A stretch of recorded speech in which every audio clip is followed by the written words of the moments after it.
നിങ്ങളുടെ external hard disk എപ്പോഴെങ്കിലും അടിച്ചു പോയിട്ടുണ്ടോ? എൻ്റെ ഹാർഡ് ഡിസ്ക് ഡാറ്റ അടക്കം അടിച്ചുപോയി. പക്ഷെ അതെല്ലാം തിരിച്ചു കിട്ടി. എങ്ങനെയാണെന്നല്ലേ പറഞ്ഞുതരാം. എൻ്റെ പുതിയ 5 TB ഹാർഡ് ഡിസ്കിൻ്റെ അകത്ത് ഏകദേശം 3 TBയോളം വരുന്ന ഡാറ്റ അടക്കം എൻ്റെ ഡിസ്ക് എററായി. അതിലാണെങ്കിൽ ഞാൻ അഗസ്ത്യകൂടം ട്രക്കിങ്ങിന് പോയതിൻ്റെ വീഡിയോസും മറ്റനേകം വീഡിയോസും ഫോട്ടോസും ഒക്കെ അടങ്ങിയ ഡാറ്റകളായിരുന്നു. അതെല്ലാം എററായി പോയി. അങ്ങനെ ഞാനിത് എൻ്റെ ഒരു ഫ്രണ്ട് ഇവിടെ ഡാറ്റ റിക്കവറി നടത്തുന്നുണ്ട്, അവരുടെ അടുത്ത് കൊടുത്തു. അവരതിൻ്റെ ഹെഡ് കംപ്ലൈൻ്റ് ആണെന്നോ അങ്ങനെ എന്തോ പ്രോബ്ലം പറഞ്ഞു. അത് നന്നാക്കണമെങ്കിൽ നല്ല എക്സ്പെൻസീവ് ആണെന്നും അവർ പറഞ്ഞു. ഇത് ഞാൻ വാങ്ങുമ്പോൾ ഏകദേശം 15,000 രൂപ അടുപ്പിച്ചായിരുന്നു ഇതിൻ്റെ വില. ഇത് ഇവിടെ ലോക്കലി നന്നാക്കണമെങ്കിൽ ഏകദേശം 40,000 രൂപയോളം ആവുന്നവരറിയും. അതോടെ ഞാനത് ഉപേക്ഷിച്ചു. അതായത് ഈ ഹാർഡ് ഡിസ്ക് തന്നെ ഉപേക്ഷിക്കാമെന്ന് കരുതി. എൻ്റെ ഹാർഡ് ഡിസ്ക് വാങ്ങിയിട്ട് അധികം നാളായിട്ടില്ലായിരുന്നു. അതുകൊണ്ട് തന്നെ വാറണ്ടി പീരീഡിലായതുകൊണ്ട് ഞാൻ അവരുടെ കസ്റ്റമർ കെയറിൻ്റെ ചാറ്റിങ്ങിൽ വെറുതെ ഒന്ന് മുക്കി നോക്കിയതാണ്. അവരതിൻ്റെ കുറച്ച് ഡീറ്റെയിൽസും കാര്യങ്ങളും സീരിയൽ നമ്പറും മറ്റുമൊക്കെ ചോദിച്ചു. അപ്പോൾ അതെല്ലാം ഞാൻ അവർക്ക് അയച്ചു കൊടുത്തു. അത് പ്രകാരം അവർ എനിക്ക് 2 ഓപ്ഷൻ തന്നു. അതിലൊരു ഓപ്ഷൻ എന്ന് പറഞ്ഞു കഴിഞ്ഞാൽ, ഒന്ന് നമുക്ക് ഡാറ്റ റിക്കവറി ചെയ്ത് റീപ്ലേസ്മെൻ്റ് ആയിട്ട് തരും. രണ്ടാമത്തെ ഓപ്ഷൻ എന്ന് പറഞ്ഞു കഴിഞ്ഞാൽ ഡാറ്റ റിക്കവറി ഇല്ലാതെ പ്രൊഡക്റ്റ് മാത്രം റീപ്ലേസ്മെൻറ്റ് ചെയ്ത് തരുന്നത്. എന്തായാലും ഞാനിത് ഉപേക്ഷിച്ചതാണല്ലോ, അതുകൊണ്ട് ഞാൻ ആദ്യത്തെ ഓപ്ഷൻ തന്നെ തിരഞ്ഞെടുത്തു. ഡാറ്റ റിക്കവറിയും റീപ്ലേസ്മെൻറ്റും എന്നുള്ള ഓപ്ഷൻ തന്നെ തിരഞ്ഞെടുത്തു.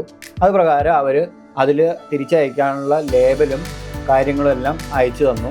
അത് നമ്മൾ ഡിസ്കിൽ പാക്ക് ചെയ്ത് നല്ലോണം പാക്ക് ചെയ്ത് വെച്ചതിന് ശേഷം അതിലൊട്ടിച്ച് വെച്ചാൽ മതി. അതിൽ ഈ കാണുന്ന പോലെ നല്ലോണം പാക്ക് ചെയ്ത് ലേബലൊക്കെ ഒട്ടിച്ച് റെഡിയാക്കി വെച്ചു. പിന്നെ UPS എന്ന് പറയുന്ന ഒരു കൊറിയറിൽ നിന്ന് കോളും വന്നു. അവർ അതിൻ്റെ ഡെസ്പാച്ച് ഡീറ്റെയിലും ഡിക്ലറേഷൻ ഫോമും മറ്റുമൊക്കെ ചോദിച്ചു. അതെല്ലാം അയച്ചു കൊടുത്തു. ഇത് അയക്കേണ്ടത് നെതർലൻഡിലേക്കാണ്. അതിനായിട്ടുള്ള ഡിക്ലറേഷൻ ഫോം എല്ലാം നമ്മൾ സബ്മിറ്റ് ചെയ്ത് കഴിഞ്ഞാൽ അടുത്ത ദിവസം തന്നെ വന്ന് അവർ തന്നെ ഇവിടെ വന്ന് നമ്മുടെ അഡ്രസ്സിൽ നിന്ന് ഇത് പിക്ക് ചെയ്ത് കൊണ്ടുപോകുന്നതാണ്. ഇതിനിടയ്ക്ക് സീഗേറ്റിൻ്റെ ഇവിടുത്തെ ഇന്ത്യൻ കസ്റ്റമർ കെയറിൽ നിന്ന് എനിക്ക് മെയിൽ വന്നായിരുന്നു. ഇതിൻ്റെ ഡീറ്റെയിൽസും സീരിയൽ നമ്പറും എല്ലാം ചോദിച്ച് ഞാൻ അതും അയച്ചു കൊടുത്തായിരുന്നു. അത് സെപ്പറേറ്റ് ഒരു വിങ്ങാണ്. അത് അവർ ചോദിച്ചത് പ്രകാരം എല്ലാം ഞാൻ അയച്ചു കൊടുക്കുകയും ചെയ്തായിരുന്നു. അങ്ങനെ ഒരാഴ്ചക്കകം തന്നെ ഇവിടുത്തെ ഇന്ത്യൻ നമ്മുടെ കസ്റ്റമർ കെയറിൽ നിന്ന് ഒരു പുതിയ ഹാർഡ് ഡിസ്ക്, അതായത് ഡാറ്റ ഒന്നും ഇല്ലാത്ത ഒരു പുതിയ ഹാർഡ് ഡിസ്ക് എനിക്ക് അയച്ചു തന്നു അവർ. അതുകൂടാതെ തന്നെ നെതർലൻഡിൽ നിന്ന് 10 ദിവസത്തിനകം എനിക്കൊരു മെയിൽ വന്നു. എൻ്റെ ഡാറ്റ എല്ലാം റിക്കവർ ചെയ്തിട്ടുണ്ടെന്നും അത് ഉടനെ നമുക്ക് തിരിച്ചയച്ചു തരുന്നതായിരിക്കും എന്ന് പറഞ്ഞിട്ടൊരു മെയിലും വന്നു. അതിനുശേഷം കുറച്ച് ദിവസം കഴിഞ്ഞപ്പോഴത്തേക്കും വീണ്ടും UPS കൊറിയറിൽ നിന്നും ഒരു മെയിൽ വന്നു. നമുക്ക് തിരിച്ചു വരാനുള്ള സാധനം തിരിച്ച് സർവീസ് ചെയ്ത് വരാനുള്ളതിൻ്റെ ഒരു ഡെസ്പാച്ച് ഡീറ്റെയിലും ഡിക്ലറേഷൻ ഫോമും എല്ലാം കൊടുക്കാനായിട്ടുള്ള ഒരു മെയിൽ വരികയും ചെയ്തു.